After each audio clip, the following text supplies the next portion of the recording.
I am on the Speakers Bureau for GSK, GlaxoSmithKline, and also a nutritional consultant for an HIV nutritional company named Biosource Therapeutics, which has nothing to do with what I'm talking about today.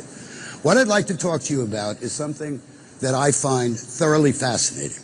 It is glutathione. It is one of the 4 endogenous antioxidants, and it is one that I must admit, despite 80,000 published articles in the English literature, through medical school, internship, residency, fellowship, and a fairly long time in academic medicine, I knew nothing about.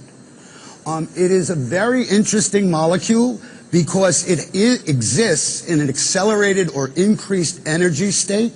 The energy state or increased energy state is caused by the fact that it's got a free sulfhydryl group and therefore can easily donate the hydrogen to a electron and therefore quench a free radical. Now, let me tell you, because I think it's important, and it is a little bit of a divergence, but I learned about glutathione because of something that you probably all have seen in your practice, and that is a low uric acid. Now, when I was in medical school and when I was a professor of oncology, the only thing I knew about uric acid is when you had a kid that you were going to treat for leukemia, you put him on allopurinol to keep the uric acid down. I knew nothing about uric acid being low, except it kept appearing, and it appeared in about 20% of my patients, and that just didn't make sense. So I finally went into PubMed, and after stumbling around for a long time, I found out that uric acid is the last antioxidant your body uses when it's run out of everything else. When it's run out of gas, okay, it uses uric acid. Interesting. So if that's the last, the question then, what was the first? And that is where I got into glutathione. I've been coming to some of these meetings for a while, and glutathione is very important for a number of things, not all of which I'm going to go into today. But in point of fact, it has a great deal to do with not only well-being, okay, but aging well, or if you will, retarding the aging process. So I think it's very applicable. I'd like to, at the risk of repeating things that you already know, go over some of the things that glutathione is important about.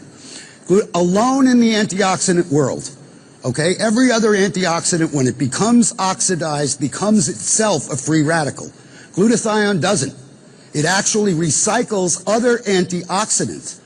In fact, the body considers it so important that up to 6% of the entire ATP expenditure or energy expenditure of the body may be used to synthesize and optimize glutathione levels. That's pretty impressive, 6% of the entire energy output of the body.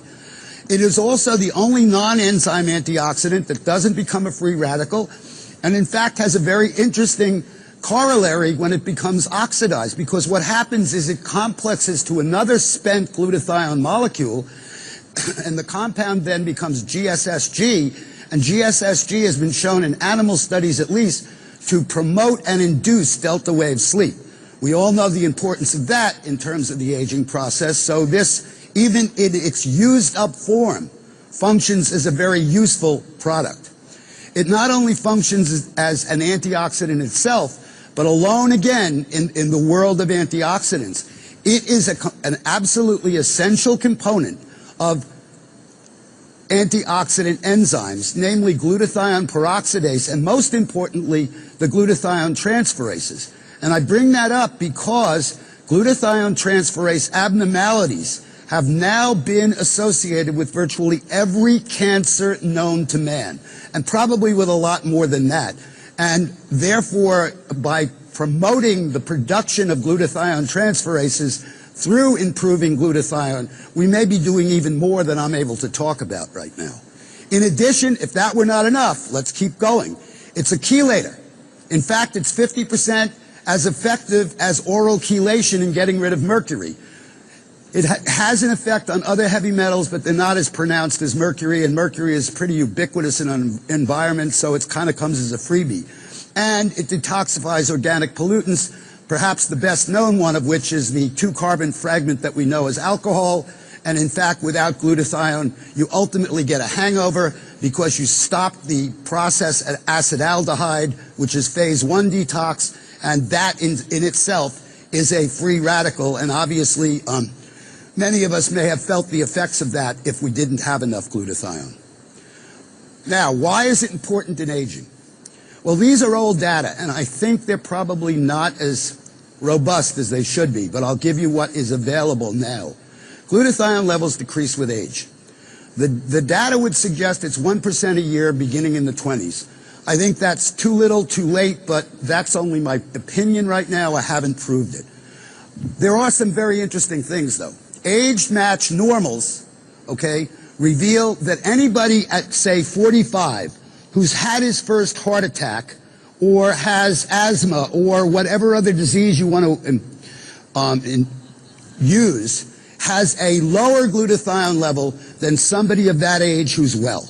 So disease causes decrease in glutathione and an accelerated decrease compared to normals. Glutathione happens to be, and this is perhaps the take-home message, it's the major protector of mitochondrial DNA. Mitochondrial DNA is that DNA within the cells that's responsible, if you will, for the electron transport chain that produces every bit of energy in your body. And we know from pathologic data that if you take a biopsy from a 90-year-old and compare it to a biopsy in a 5-year-old, the mitochondrial DNA in the 90-year-old is only 5% normal compared to the 5-year-old. So obviously we destroy our mitochondrial DNA, we destroy our energy, and we age. Maintenance of normal mitochondrial DNA is directly correlated, and it's got an R value above 9.9 with aging. So the higher your glutathione, the less you age.